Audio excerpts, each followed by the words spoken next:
Hello and welcome to this lecture. In this lecture we're going to install Zend Framework 2. Now I'm currently on a MacBook, so I will show you how to install it on OS X.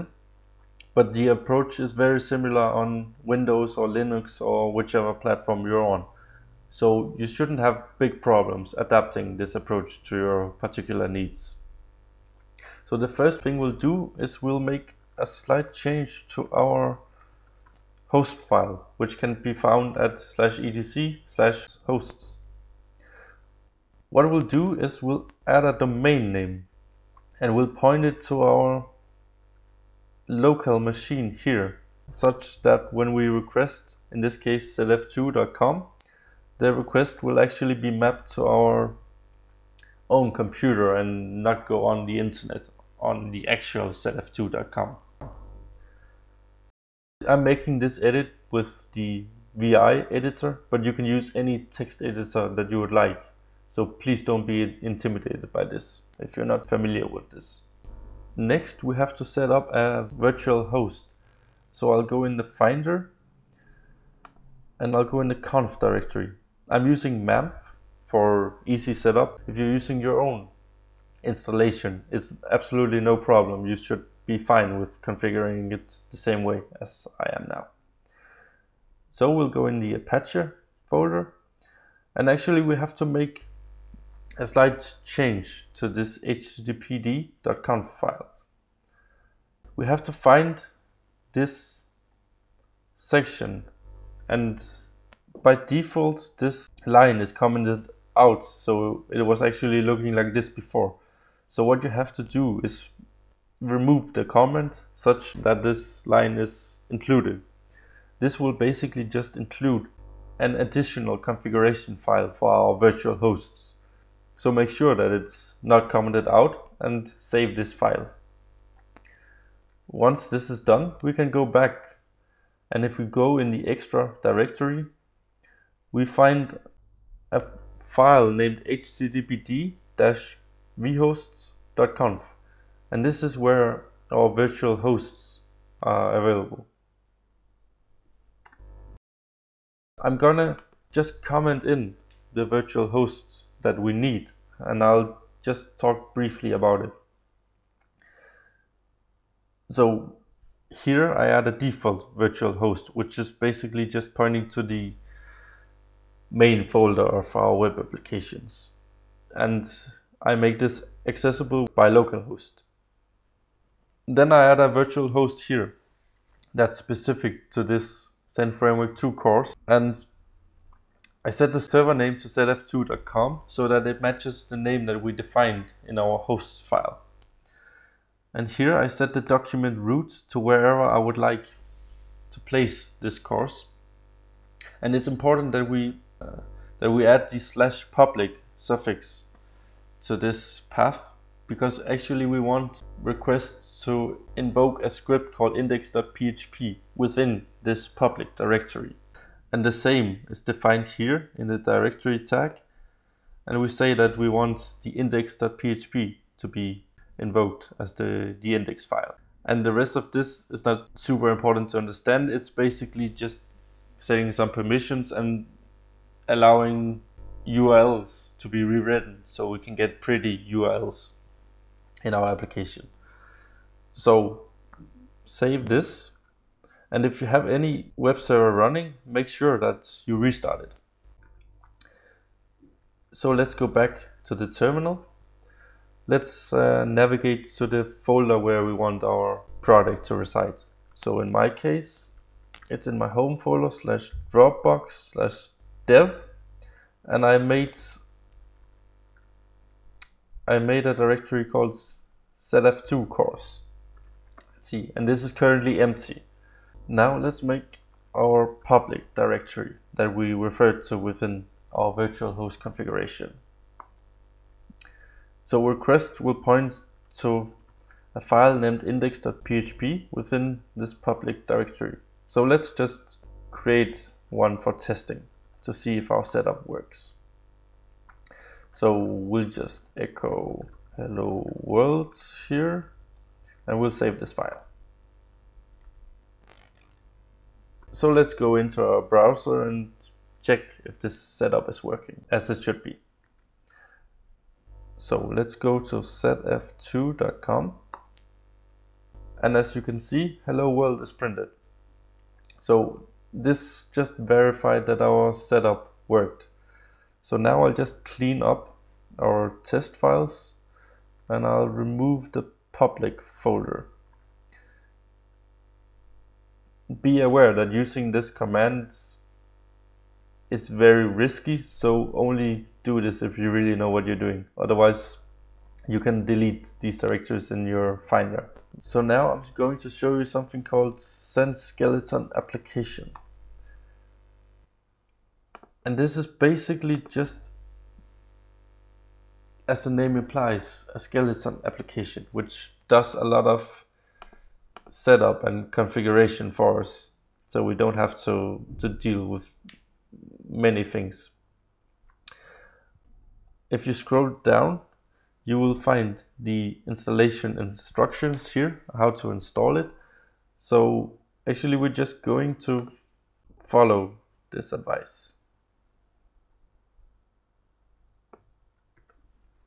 So let's copy this line and go back into our terminal. And let's make sure that we're at the root of our project directory. And let's just run this command. So now we have downloaded the Zend Skeleton application and we have extracted the tarball's contents. So now we have to use Composer in order to install Zend Framework 2. Again, we use curl to download Composer, get composer.org/installer, and we pipe this to PHP. So let's do this, and as we can see, Composer has successfully been installed to the directory, which we can verify here. We have composer.var available. So now I'll just show you the contents of composer.json, which defines our dependencies for this project. As you can see here, actually the only dependencies we have in this project are PHP itself and Zend Framework 2.5 or greater. What's interesting here is that the Zend Framework project currently now itself defines on each of the components included in Zend Framework 2. So if you check Zend Framework's composer.json file, you will see that it requires Zend/authentication, Zend/HTTP, and so on. So basically, Zend Framework/Zend Framework is just orchestrating all of the components in Zend Framework. So let's resolve these dependencies and install Zend Framework. We do this by using sudo php composer.var and we pass it the install command. This tells Composer to resolve these dependencies and install them. So as you can see here, a lot of dependencies are installed, and it's going very fast for me because I have them cached. It might not go as fast for you if you haven't done this already before. So now we should be able to see Zend Framework working if we go back to our browser and go to zf2.com. Success! As you can see, Zend Framework has now been installed correctly and successfully. And this is the starting point that we need. So from now on, we'll start to expand and build onto this application. So thank you very much for watching, and I'll see you in the next lecture. Hello and welcome to this lecture. Now that we have successfully installed Zend Framework 2, it's time to explore how our project looks like. So here is our project. I have opened it in PHP Storm, but you can use whichever editor that you like. Let me begin by showing you the vendor directory. Here we can find our composer dependencies. These are installed here automatically, and in fact you don't have to worry about this directory. Now moving on to the config directory. This is where our application is configured. So if we open the application.config.php file, what you'll see at first here is the modules key. And this is where we define which modules are enabled in our application. So to enable a module, all you have to do is to add a line of code here.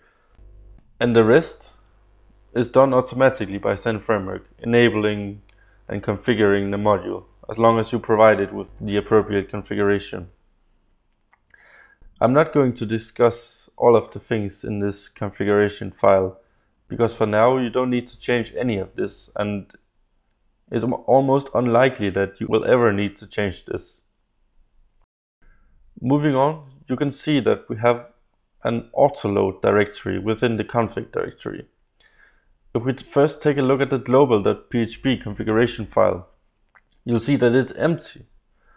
But what this does is that here we can enter configuration for our application that's independent of the environment or platform in which the system is running. This file is included in version control, such as Subversion or Git.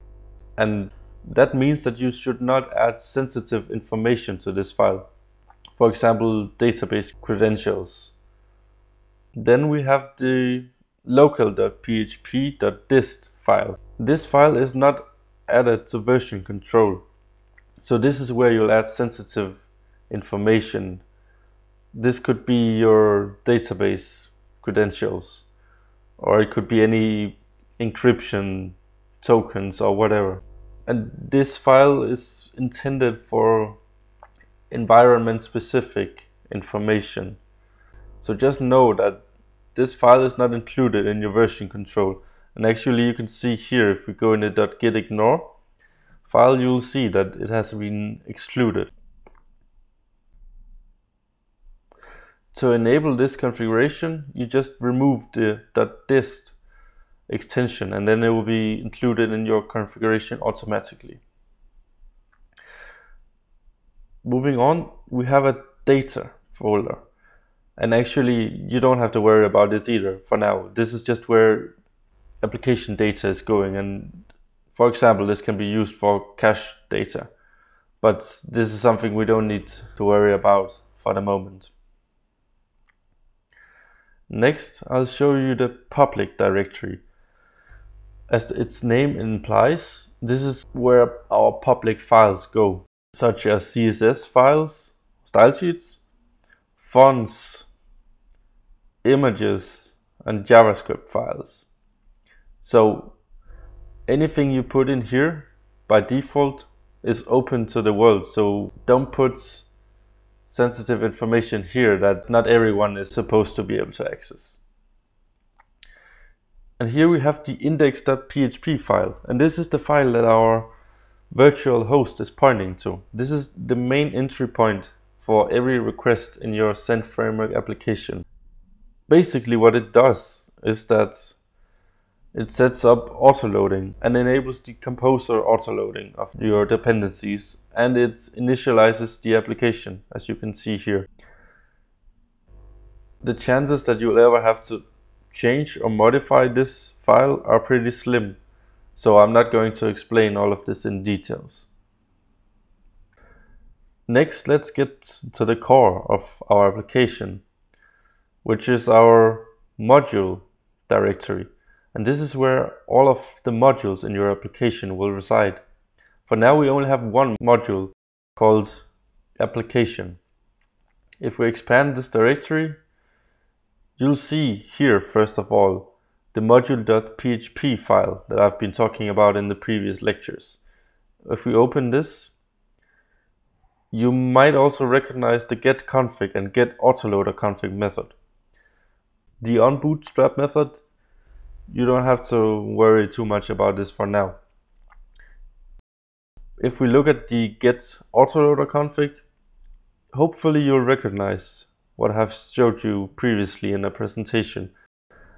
A standard autoloader is configured by default, and we just pass in a namespace to tell the application where our source code resides. And as you can see, the current namespace, which is application, defined here, the source code for this namespace resides in the current directory, which is application here, /source/ the namespace, which is application. So whenever we request a file to be included or we use a file, the standard autoloader is going to look for it in here within this directory. Now let's take a look at some of the other configuration that we have here. We can see that we are including a file in the config directory, and it's called module.config.php.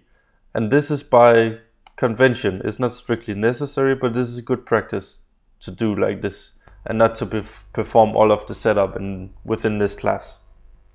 So let's take a look at this configuration file. The first thing you'll notice is that this is where we have our roots. So we have a home root here, a literal root. Hopefully you remember that a literal root purely matches by the URI path. So this is actually the index page or the front page for our application. And as you can see, it's pointing to the index controller and the index action. So if we go to our application, this is the action that is invoked, or the root that is matched.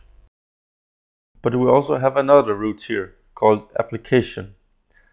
And this is also a literal root with the root /application. So actually, if we go back in our browser, we'll be able to see here that we can write /application and we'll see the same page. But interestingly, this root has one child root called default, and this is a segment root. So it means that it has some parts in the root that are variable. As you can see here, we have a controller segment and an action segment, which both have some constraints associated with them. The action segment is optional because it's enclosed within square brackets. Because we have not specified any default values for these segments, what this means is that these are dynamic. So actually this root is added for convenience, so that we don't have to add a root for each controller action or each endpoint that we want to be available within our application. So if we go back to our browser, we can access it by /application, which is the parent root, /index/index. So this is the name of our module, the parent root, and this is the controller name, and this is the action name. So if we refresh the page, we'll see that it renders the exact same thing. Moving on, you don't have to worry about all of this for now, because we'll get back to it. But just know that here we can configure the service manager. You can also do this within a standalone configuration file, which we'll do in a later session. And here translation has been set up for us. But more importantly right now, we have the enabled controllers here. So at the moment we only have one controller, which is the index controller. And basically we just have a key value array here that maps the namespace of a controller or the name of a controller to the given class. Our controller is added as an invocable because it doesn't need any instantiation to have any dependencies injected into it. We also have something called a view manager. Basically, that's just the part of Zend Framework that's responsible for rendering our views, which is essentially what's sent in the HTTP response to the user. We have a template map here, which is basically just a map of named templates and their corresponding view script or file in the file system. So if you use a template named application/index/index within your application, then this file is going to be rendered. The template path stack just tells where our view scripts are located within this module.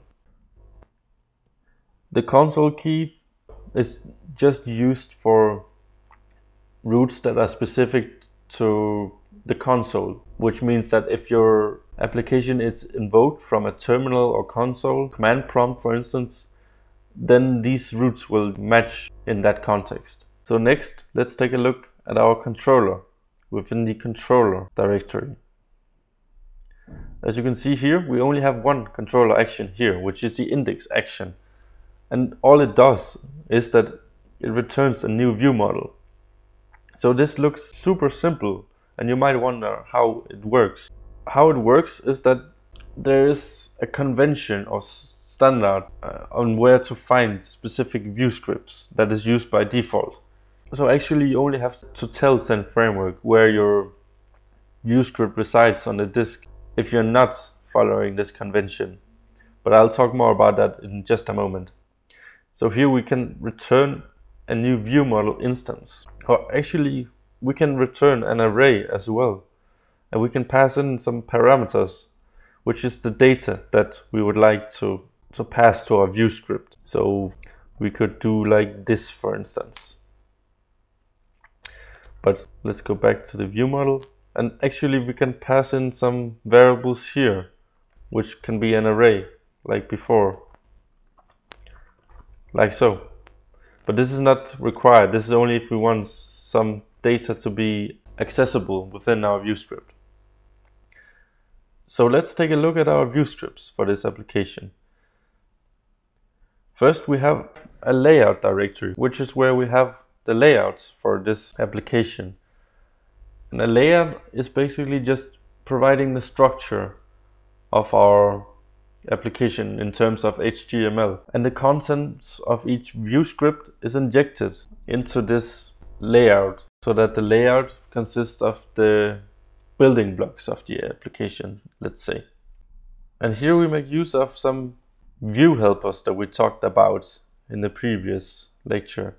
But for now, don't worry about this. We'll get back to this, so it's not so important right now. So instead, let's just see that here we have some error pages. 404, as its name implies, is invoked if we try to access a page that is not available on our site.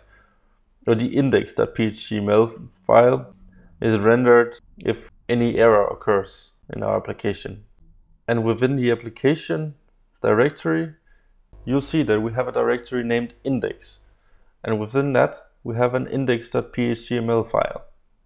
By the way, the .html file is just a standard saying that this is an HTML file that includes PHP. So it's a convention and nothing special. So remember that our home root makes use of the index controller and the index action. And this is important because the convention is that a view script resides within a directory named after the controller, and then within a file named after the action with .php appended. So this is how Zend Framework automatically finds our view script without us having to enter its location. So if we open this file, you'll just see that the contents of this file corresponds to what we see here. And the rest of it, like the menu, resides within the layout. So hopefully this gave you a basic understanding of the structure of our application. And now we should be ready to move on and modify this application to our needs. So thank you for watching, and I'll see you in the next lecture. Hello and welcome to this lecture. In this lecture we're going to create our first module, namely the blog module, which we'll be building throughout this course. So let's begin by creating the directory for our module within the module directory. So we'll call our module blog, and we're just going to build it pretty much like the application module setup. So let's add a config directory. Now we're going to go through the concepts that I presented to you in the previous presentation, so you should be familiar with a lot of these concepts. Let's add a file in which we'll have the module configuration file. We call it module.config.php, and we're just going to leave this for now and we'll get back to it. Let's also create a file for the service manager configuration. We'll call this service.config.php,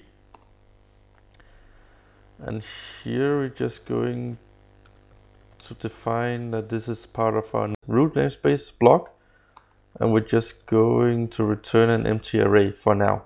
We'll get back to this in a future lecture. So next, let's create a directory for our source code called src by convention, and we're going to nest a directory named after our namespace in this directory. And within this directory we can have a controller directory where we'll store our controllers. And also let's create a directory for our view scripts. I'll leave that empty for now, but we'll get back to it in a few minutes. Also, let's create the module class for this module. And let's begin by coding this class. So I will implement a few interfaces here. The config provider interface, the service provider interface, and the autoloader provider interface. And let's just begin by implementing these interfaces. So in my case, I'm using PHP Storm, and I will just let this auto generate some stubs that we will have as a starting point for our implementation. So let's begin by implementing this getConfig method. Remember that this is a method which has to return an array of our module configuration.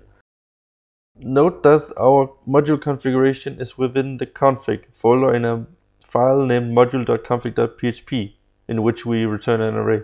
So let's include this file and take the current directory /config/module.config.php, and we return the contents of this file. Let's copy this because we can perform a slight change to this within the getServiceConfig method. Now all we have to do in this file is to configure autoloading. Let's go up in the application modules module file, and let's just copy this implementation because this is exactly what we need. So let's paste it in here, and as you can see, we just set up a standard autoloader. We provide it with the namespace and where to find this namespace's source code. So we're saying for the namespace blog, find the source code within the current directory /src/ the current namespace, which is blog. So src blog, and we have the various subdirectories here. Next, let's go back to our block configuration and start to fill this out. And actually, let's just make use of the application's module configuration as a starting point. So we can steal the things that we need here. Let's begin by adding our controller. So namespace block, and we have to return an array here. Let's do like this, and we just copy in the controller part from our application module, and we just adapt it to our new module. So we will have an index controller, and we get a warning here because this controller doesn't exist yet, but we'll fix that now. So let's create this controller, call it index controller. Let's fix this namespace to be the correct one, like so. And we're just going to create an index action, in which we're just going to return a new view model. Let's import this, like so. And our controller has to extend the abstract action controller. And that's all we need in our controller for now. So if we go back to our module configuration, you'll see that the error has been resolved. So let's move on to configure the view manager. I'll just copy this part of the application's module configuration, and we'll change it to suit our needs in here in our own config file. So we can remove this part because we don't need a template map in our module for now, and the rest is just configuration that we only need to add once within our entire application. So we're just saying that in the current directory and one step up in the directory tree /view, there we'll have our view scripts. So let's go back and take this part with the roots and copy this, insert it up here, because we need some roots for our module such that requests can be mapped to controller actions within our module. So we don't need this home root, so we can just delete that. And from now on we just adjust the roots here according to our module. This is just a convenience root, which lets us just drop in controllers and actions, so we don't have to create roots for each one. We can do this automatically. So we'll just change the name and the root, and also the namespace. So what this lets us do is we can just enter a controller name and an action name within the URL, and then the corresponding controller actions will be invoked automatically without us having to add a new root for each one. So let's move on to create our view script. So in here we need to create a new directory named after our module by convention, and then a directory with the name that matches our controller, which is index, and then a view script named after our action.phtml. So in here we can just write welcome to the block. Let's now go to enable our module within the application's root configuration file, you can say. We just add a key to this modules array, and that's all we need to enable our module. So let's go into our browser see if it works. Let's try to add /blog to the URL. And as you can see, we have successfully created a new module, and it actually works as well. So that's great. Let's just go back and tweak this design a little bit. So let's open the layout file within the application module. And let's just change the title. We will call our site for Company X throughout this course. So we're just imagining that the site is a company website and we have a blog in a subdirectory.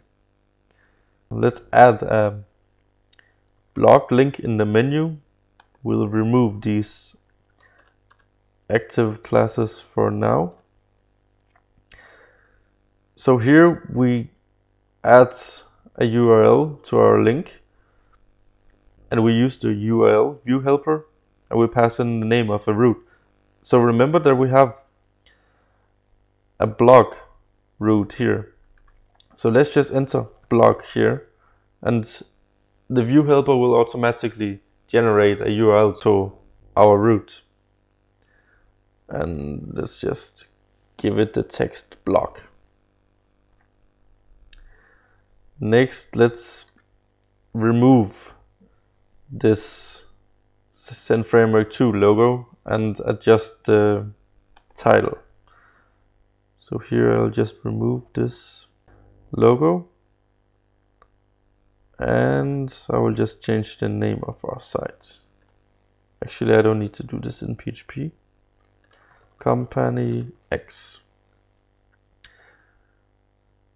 And last but not least, let's just modify the copyright here. Company X. And let's go back in our browser and see what it looks like. So now we can change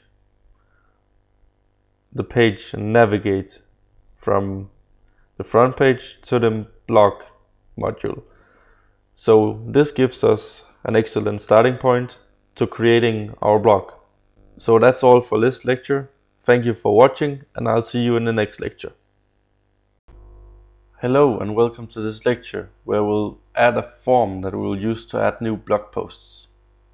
Zend Framework 2 provides a way of programming forms in an object-oriented way, which has a number of benefits, some of which are that it makes forms easier to maintain and to test. Using the object-oriented approach of implementing forms is completely optional, but I would definitely recommend this. Let's begin by adding a new class for our form, and I will explain more as we go along. So begin by adding a new directory within our source code folder /blog, where our form will be placed. So I'll add a form directory here, and I will add a file, a PHP class named add.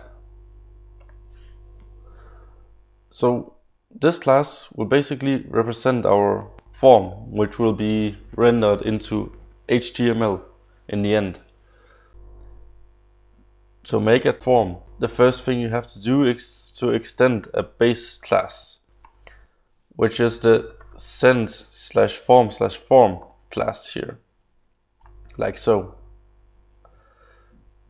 Then you have to make a constructor, like so, where you'll have to perform the initialization of the class, which involves adding elements to the form. Let's first make sure that our form is initialized by calling our parent's constructor, where we'll also pass in the name of our form. Now what we just have to do is to add a number of elements that we want to appear in our HTML form.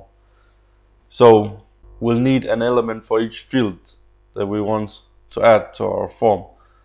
So let's begin by importing or using the Zend/form/element namespace for convenience, such that we don't have to repeat all of the namespace every time we have to create an element.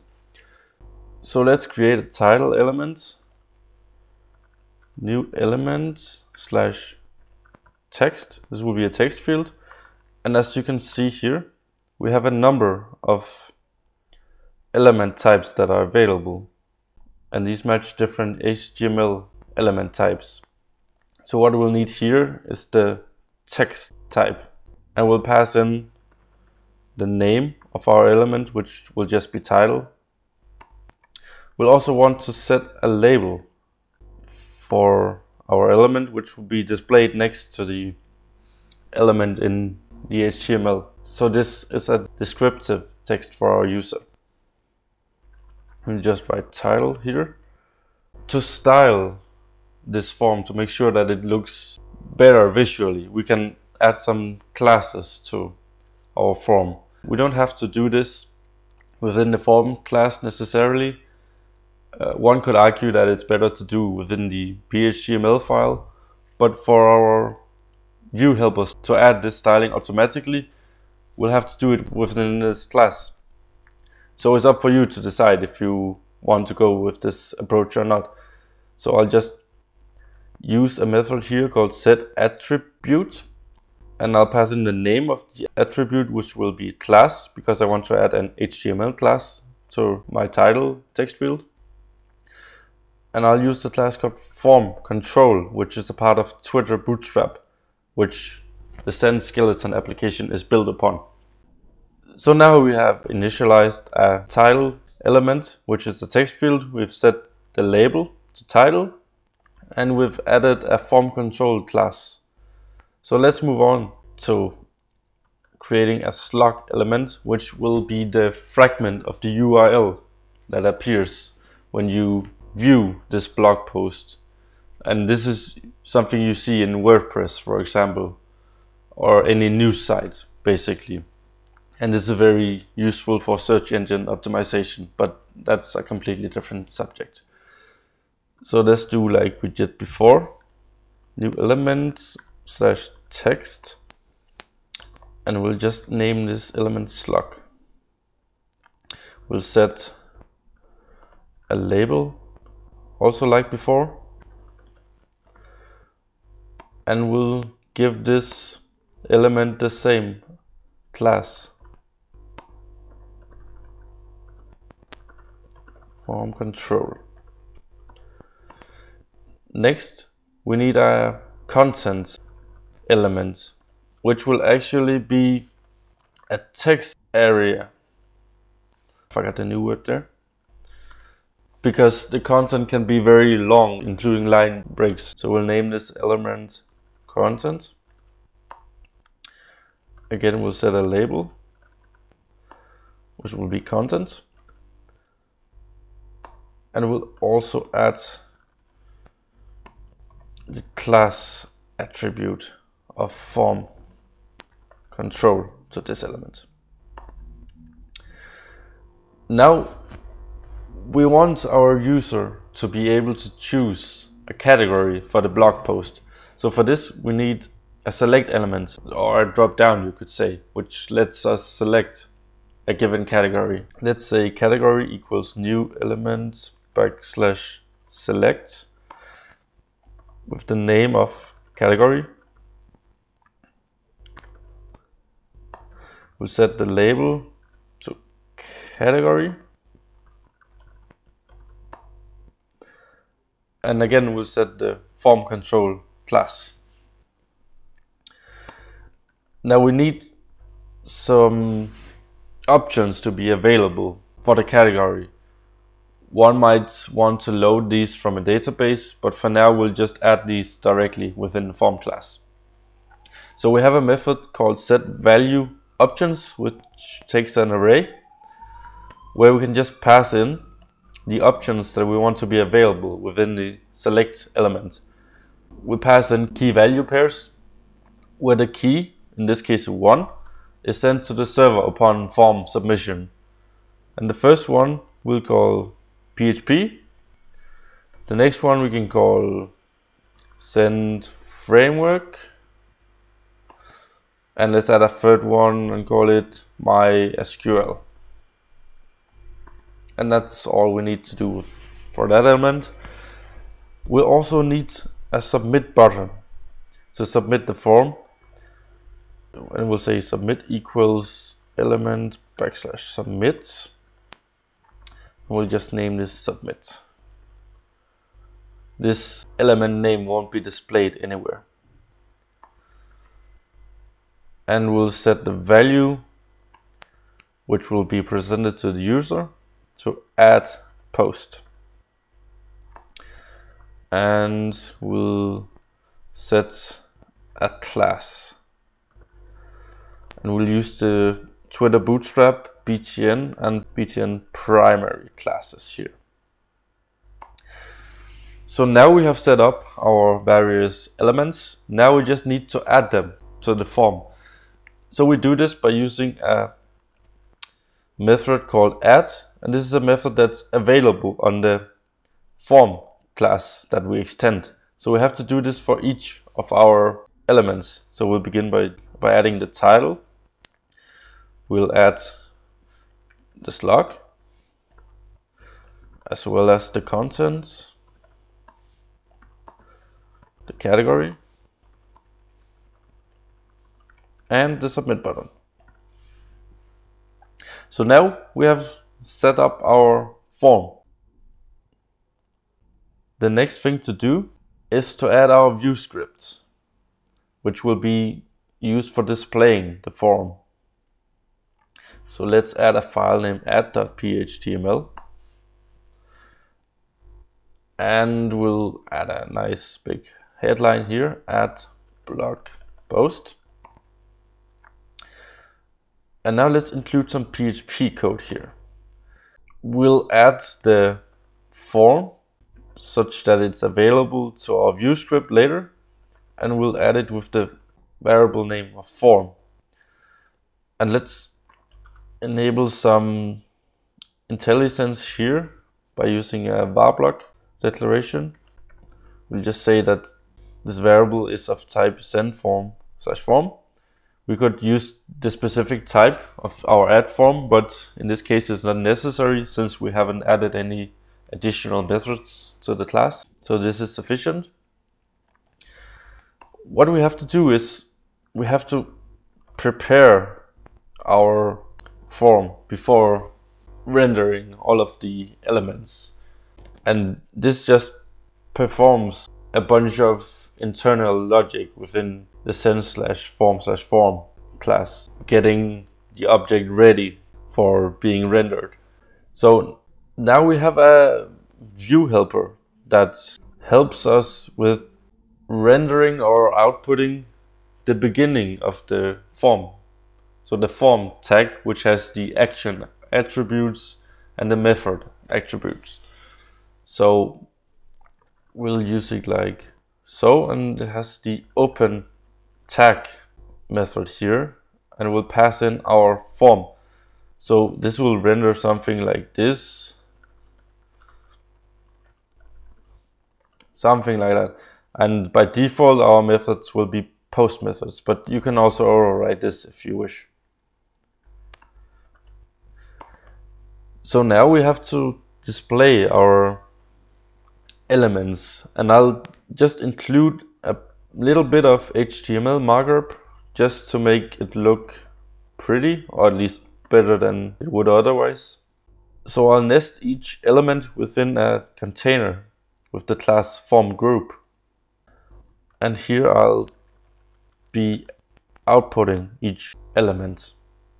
Now I'll be using a form helper with the name form row, and what the form row view helper does is that it basically outputs an element's label as well as the element itself and any error messages that occur upon form submission. So it does a lot of stuff for us. You could also use specific view helpers such as form label for outputting labels of an element, or form select for outputting form select elements, or form text for text inputs.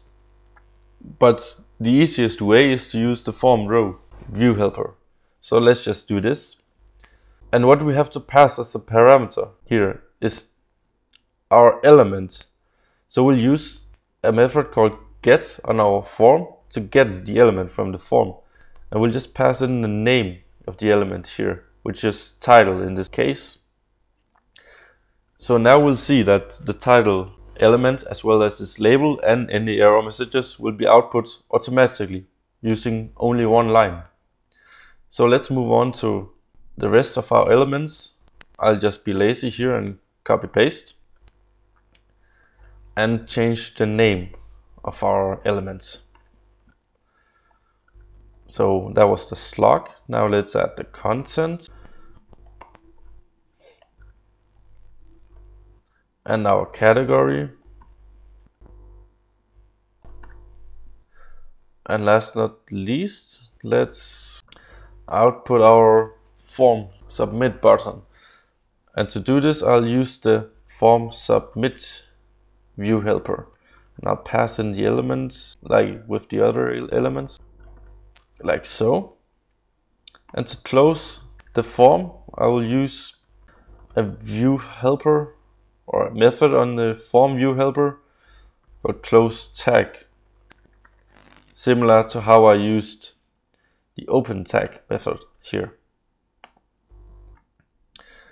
So this should display our form nicely. Now let's go into our index controller and we'll add an action which we'll use to add a blog post. So we'll call it add action, and it's important to use the action postfix to your action method names, otherwise it won't be considered an action by Zend Framework. So we'll begin by initializing our form. So we'll say new add, like so. And now let's check if the request to this action is a post request, because if it's a post request, it means that we have submitted the form and we need to perform some logic to actually save the form, which we'll add later. So we can check for this by using this, and we have a request variable here. And this request variable is available because here we're extending the abstract action controller. And if we inspect this, we can see that this abstract action controller extends the abstract controller class.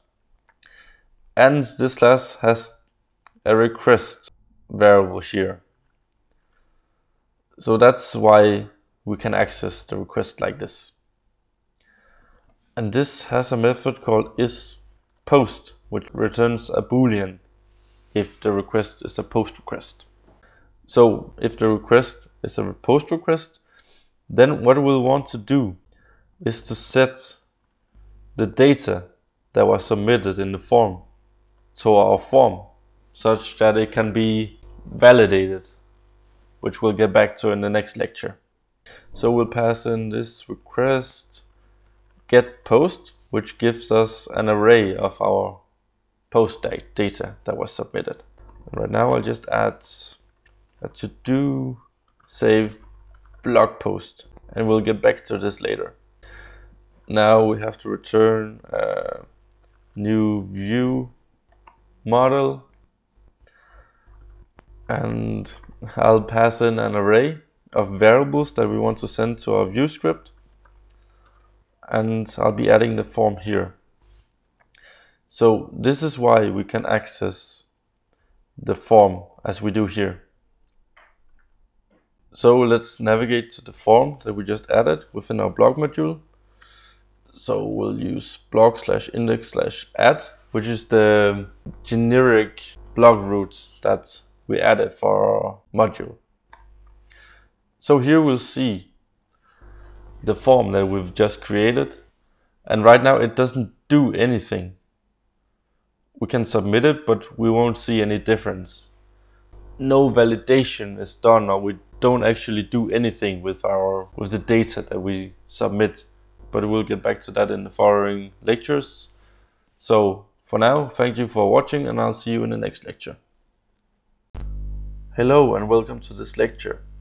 Now that we have created our form for creating new posts, it's time to add some validation to this form to ensure that the input data satisfies certain rules that we define. To do this, we can use something called input filters within Zend Framework 2. Input filters are used to validate and filter input data. It's commonly used for validating and filtering form data, but it can be used in other contexts as well. Let's begin by adding a new class for our input filter and then define our validation rules and filtering. So let's add a new directory. We'll just name this input filter and we'll add our class in here. We'll call it add post. So input filters should extend a base class that Zend Framework provides, which is called input filter within the Zend \input filter namespace. And let's implement the constructor,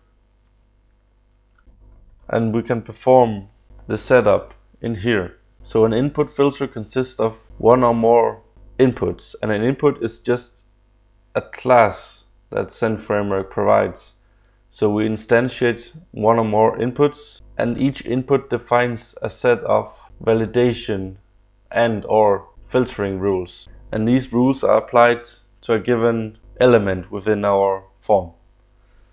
So remember that we have a title element within our form. Now we'll add some validation rules to this element. So let's create an inputs here, and we pass in the name of the input, which is title, and we'll say that this input is required. So if we submit the form and there's no input with the name title, then we'll get an error. And also if the element is empty. So next there's something called validator chains and also filter chains. So a validator chain is basically a list of validation rules of validators. So each validator performs a given validation. This could be that the input is of a certain length, or that the input satisfies a regular expression. And a filter could be that we are trimming white spaces from the input. So when we submit a form, all of the validators within a validator chain for a given input will be executed, and the input will be validated against all of the validators. We can actually stop the execution of the validator chain if a given validator returns false, which means that the input does not satisfy the rules of the validator. But usually you will just let it continue and it will display all of the input errors for a given field. So let's create a validator chain for our title input. Actually, I'm just going to create a function for this, and this is just to keep our constructor clean and simple, so we don't have a lot of boilerplate code in there. So we'll call this function get title validator chain. So the first thing we'll do is to instantiate a validator chain. So we'll say new validator chain. And to this validator chain, as I mentioned before, we can attach certain validators. So let's say that we want our title to be alphanumeric, for example. We can do this by calling the attach method on the validator chain, and we can pass in an instance of validator interface, which is an interface that each validator that Zend Framework provides, or your own custom validator for that sake, implements. So we have a validator called lnum, which just validates that the input is alphanumeric, and it takes a boolean, allow white space. We'll set this to true. So next, we might want to validate that the length of our title is appropriate. So let's create a string length validator, string length. And you can pass in an array of options here, but I prefer to set the options explicitly by calling methods on the object. So we can set the minimum length. Now I'm just going to set the minimum length to 5, and we could also set the maximum length to 50, for example. So now we'll just attach the string length validator to our validator chain, and this function is just going to return this validator chain. And let's add some dot block annotation to this method. So what we can do with our input here is we can call a method called setValidatorChain, and we can pass in our validator chain by calling the method that we just added. Now let's move on to our next form element, which, if you remember, was the slug of the blog post. So we'll create a new input like before. We call it slug. We'll set it to required as before. And again, we'll create a helper method in here to keep our constructor simple. We call it get slug validator chain. And we're also going to have a string length validator, so I'll just copy the code from the title validator chain. And we create the validator chain here, new validator chain. And we just attach the string length validator. And I think this is all we'll do with this input. So we just go back here and we set this validator chain to the input.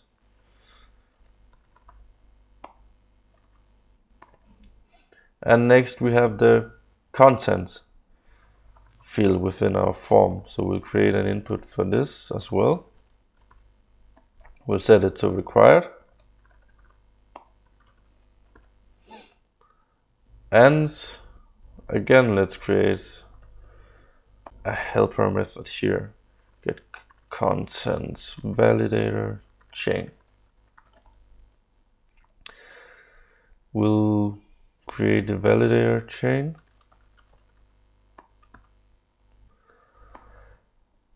And I think we're going to add a string length validator to this input as well. And we're going to set the minimum length to 10 in this case. And we'll attach this validator to our validator chain. And return the validator chain. So we can go up here and we'll just set the validator chain exactly like before. So nothing new here. Get content validator chain, like so. Before we move on, I'll show you how to add a filter chain, because we might want to filter our input data. For example, removing white spaces. Actually, this approach is very similar to adding a validator chain, except that we're just creating a filter chain object. Otherwise, it's pretty much the same. So I'll add a trim filter to all of these inputs. And that's why I'll create a helper function for setting up a filter chain, so I don't have to do this repeatedly for each input. So I'll call this function get string trim filter chain. So we'll create a filter chain here, which corresponds pretty much to how we create a validator chain. And I'm going to attach a filter that implements filter interface, which is pretty much the same as you saw before with the validation interface. So I can add in a filter here. I'll just instantiate it directly here. It will be of the type string trim, which basically just trims the input data. So I'll return the filter chain here. And we'll go back to our constructor and we'll add this filter to each of our inputs. And we do this by calling the set filter chain method, and we pass in our filter chain, like so. So let's do this for the rest of the inputs as well. Set filter chain. And last but not least, for our content input. Like this. The last thing we need to do in our input filter is just to add these inputs to the input filter. So we'll call a method named add, which is available because we extend the input filter base class. And we'll just pass in an input. And we'll do this for all of our inputs.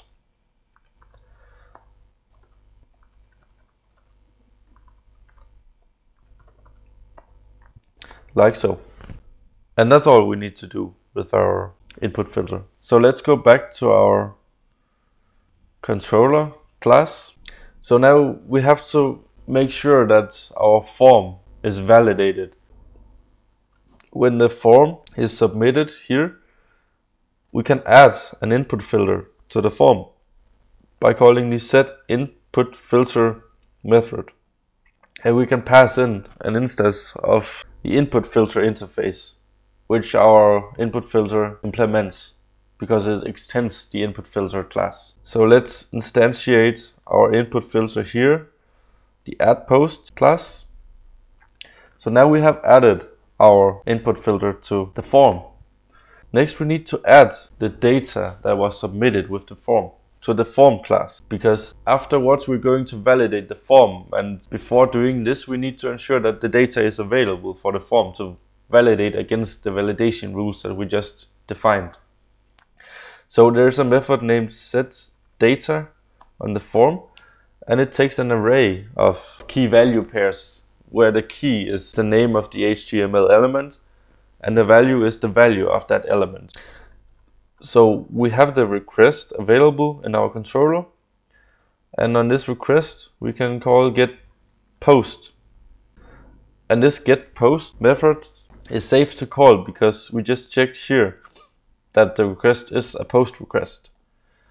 And the getPost method simply returns the post data that was submitted on our form. So now we're actually ready to perform the validation. So the form has a method named isValid. And this isValid method, as you might imagine, returns a boolean, and it returns true if the form is valid, which means that it satisfies the validation rules that we defined within our input filter, and false if there are validation errors. And also this isValid method generates any validation error messages that we might want to display within our form. And actually, as we'll see, this is done automatically for us, so we don't even have to worry about this.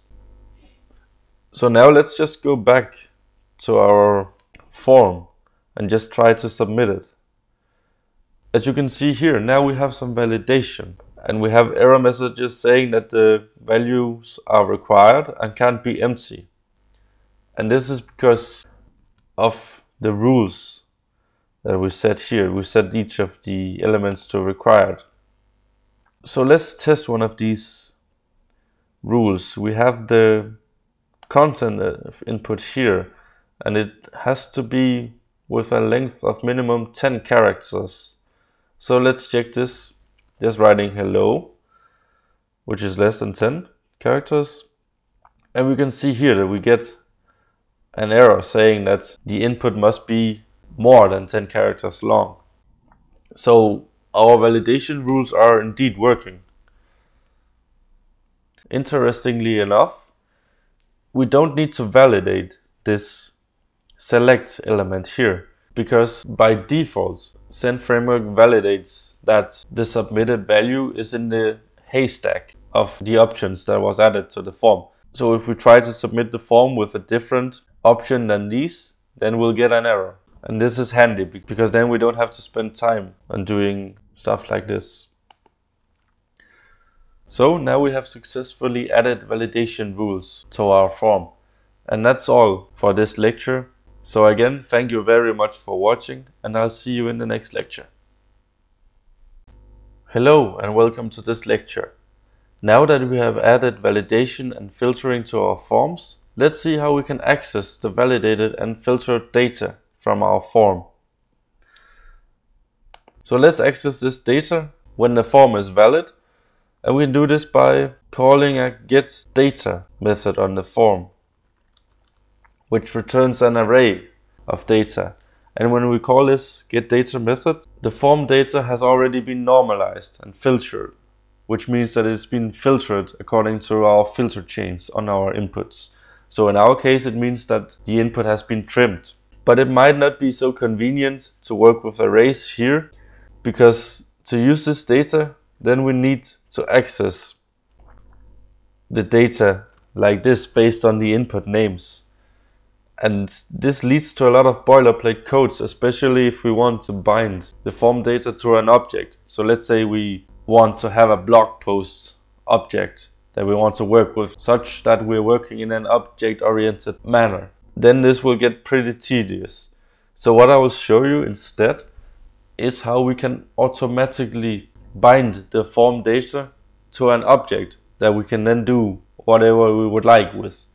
So the first thing I'll do in order to implement this is to create an entity.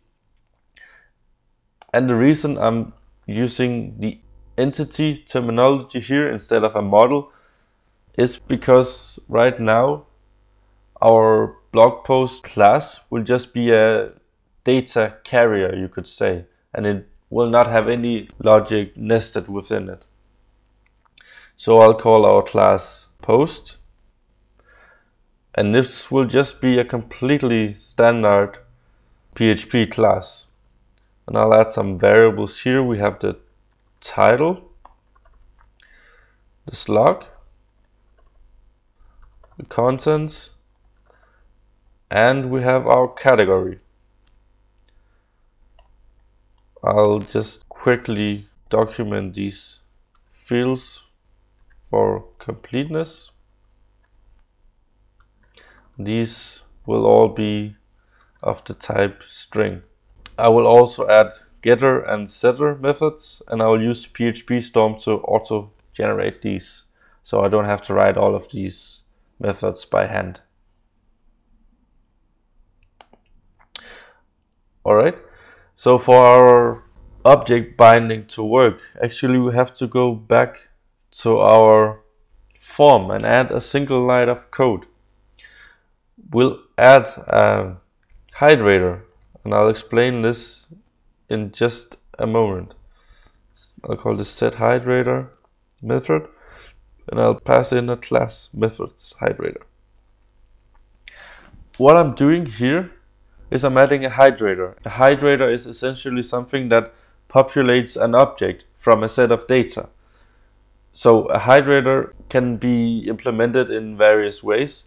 Here I'm using a class methods hydrator, which is simply mapping form element names to variable names within the target object. And this is an easy way of hydrating an object, though it adds a constraint that we need to use the same input names as variable names within our target object.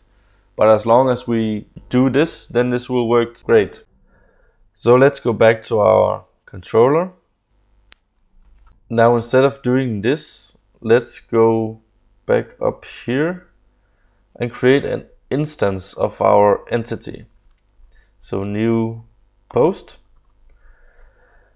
And what we can simply do here is that we just bind this entity or instance of our entity to our form. So we use a method named bind, and we pass in the object that we would like to bind to our form. And you might be surprised, but this is all it takes to bind an object to a form. So I'll show you this in action in just a second. I'll just add some random code here just so I can set a breakpoint. So I'll show you how our entity is populated based on the form data that we submit. So let's try this, and we'll fill in our form here. My grade title, my grade slot. I'll just write here is my grade content, and I'll submit this form. Let's inspect our entity here. And as you can see, the entity has indeed been populated with the form data that I just entered a moment ago.